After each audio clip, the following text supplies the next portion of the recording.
अस्सलामुअलैकुम नाज़रीन, आप देख रहे हैं एन न्यूज़ एचडी। मैं हूं हफ्सा गिलानी। खुदा करे कि मेरी अर्ज़े पाक पे उतरे, खुदा करे कि मेरी अर्ज़े पाक पे उतरे वो फसले गुल जिससे अंदेशा ज़वाल ना हो। पाकिस्तान हमारा मुल्क है, इसको हासिल करने के लिए हमारे रहनुमाओं, हमारे रहबरों ने बड़ी कुर्बानियां दी हैं, इसलिए हम इस दिन को बड़े जोश जज्बे से मनाते हैं। पाकिस्तान बनने से पहले पूरे बरसगीर में तकरीबन 100 साल तक अंग्रेजों का कब्जा रहा है। मुसलमानों ने बेतहाशा कोशिश की अंग्रेजों की गुलामी से निजात पाने के लिए। कहते हैं ना, अल्लाह ताला मेहनत का फल जरूर देता है। आखिरकार 14 अगस्त 1947 को पाकिस्तान बन गया, वजूद में आ गया। इस दिन बरसगीर के तमाम मुसलमान अपनी एक अलग मुल्क, अपने देश पाकिस्तान में आजाद हो गए। चांद रोशन चमकता सितारा रहे, चांद रोशन चमकता सितारा रहे, सबसे ऊंचा ये झंडा हमारा रहे।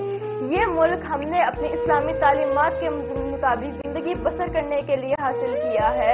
14 अगस्त यानी यौम आज़ादी के मौके पर लोग जुग दर जुग घरों से बाहर आ जाते हैं। मुल्क में, शहरों में और कस्बों में चरागां किया जाता है। निजी और सरकारी इमारतों पर सब परचम लहराए जाते हैं। कहने को तो परचम सिर्फ एक कपड़े का टुकड़ा है, लेकिन जब ये कपड़े का टुकड़ा किसी खास मखसूस चीज के बाइस किसी परचम की शक्ल अख्तियार कर लेता है तो ये महज एक कपड़े का टुकड़ा नहीं रहता, बल्कि ये इस मुल्क की इज्जत और वक़ार का अलामत बन जाता है।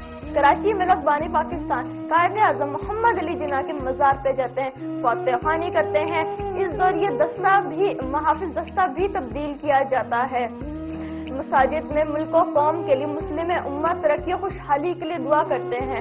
अब हम बात करते हैं हमारे आज के अहम मौजू पर। आप लोगों ने देखा होगा 14 अगस्त मनाने के बाद आपको झंडे यहाँ वहाँ गिरे पड़े मिलते हैं, हमारे परचम की तौहीन हो रही होती है। हमें ऐसा नहीं करना। हमारा फर्ज है कि हमें जहाँ पे भी प्लास्टिक या कागज पर बने झंडे या झंडियाँ गिरी पड़ी मिले, इन्हें उठाकर संभाल कर रखें। है जुर्म अगर वतन की मिट्टी से मोहब्बत, है जुर्म अगर वतन की मिट्टी से मोहब्बत, ये जुर्म सदा मेरे हिसाबों में रहेगा। आप सब नाजरीन को हफ्सा गिलानी और एन न्यूज़ एचडी की जानिब से जश्न आज़ादी बहुत बहुत मुबारक हो। पाकिस्तान जिंदाबाद।